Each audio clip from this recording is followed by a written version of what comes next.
The concept of an afterlife was central to the Egyptian beliefs. It was a reflection of the Egyptians' zeal for life and their optimistic outlook. The afterlife was important to the Egyptians as they considered death as not an end, but a beginning.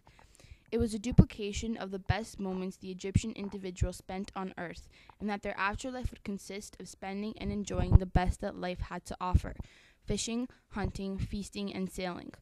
The social status of the individual did not matter, as each individual served the right to a burial process. Although the individual received their burial process, it differed from the social classes of royals, nobles, or peasants.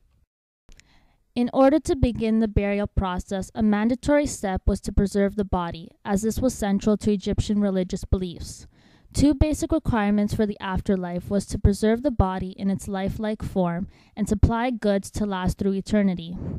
In early mummification processes, it was custom for them to bury their dead in pit graves in the hot desert sands. This was essential as climate played a big part. The climate was hot and there was barely any rain with very dry sand. These climate factors made a natural process of desiccation around the body, making the body fluids absorb the sand, preventing the body from decaying. As time passed and the burials became more elaborate, the bodies of the deceased came to be placed in a lined tomb. As the bodies were no longer covered by sand, desiccation didn't happen naturally, and the bodies began to decompose. As a solution, the Egyptians began to wrap the deceased in soaked linens to preserve the body naturally in a lifelike form.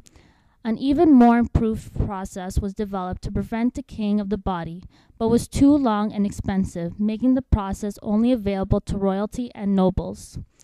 For a peasant, the natural desiccation method was used, where the body was placed in pit graves in the sand. The burial practice was customary to Egyptian beliefs and took much time and effort for proper completion. The mummification process began in 2400 BCE and was seen in the Greek-Roman periods.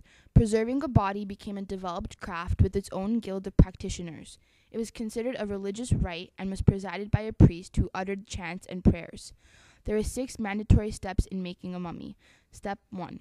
The brain was considered to be useless, so was pulled out by the nostrils. Step 2. A priest would turn over the body, make an incision on the side, and then proceed to pull out all the major organs. The heart was left in place, as it was considered the seat of intelligence and home for the Ka. The Ka was a spiritual double residing near the body in the grave and had the same needs such as food, clothing, perfume, and furniture. Step 3. The liver, lungs, and stomach were cleaned and dried with a substance called natron. The organs were then later placed in 4 canopic jars. Step 4. The body was washed with wine, and the cavity was stuffed with different materials: linen, Nile mud, sawdust, plus aromatic substances such as myrrh. It was covered with more natron and dried up for 70 days. Step 5. When the body had dried, it was washed in oils and spices. The mouth and nose were clean and stuffed with small onions or linen pads. The incision was closed and covered with a plate. Silver and gold plates were used for royalty. Step 6. Lastly, the body was then wrapped in 7 layers of linen that had been coated with resins and oils. Amulets and jewelry were placed in the layers. It was customary to place a mask over the face, made with papyrus or linen, coated with plaster. Gold and silver masks were used for royalty. The funerals in Egypt were long and elaborate affairs. When someone died, loud crying took place. Female relatives of the deceased, along with paid mourners, would bare their breasts and walk through the streets crying. They were followed by male relatives who would be naked to the waist and hitting their chests in sorrow. The body was moved from the home to embalmers where the mummification process took place, which took about 70 days to complete. When the mummification process was complete, the body was returned to the family and the final procession to the tomb began. In the procession, the mummy was put on a sledge drawn by oxen. A second sledge followed it carrying the canopic jars holding the deceased's preserved internal organs. In the back, servants carried objects the deceased would need in the afterlife.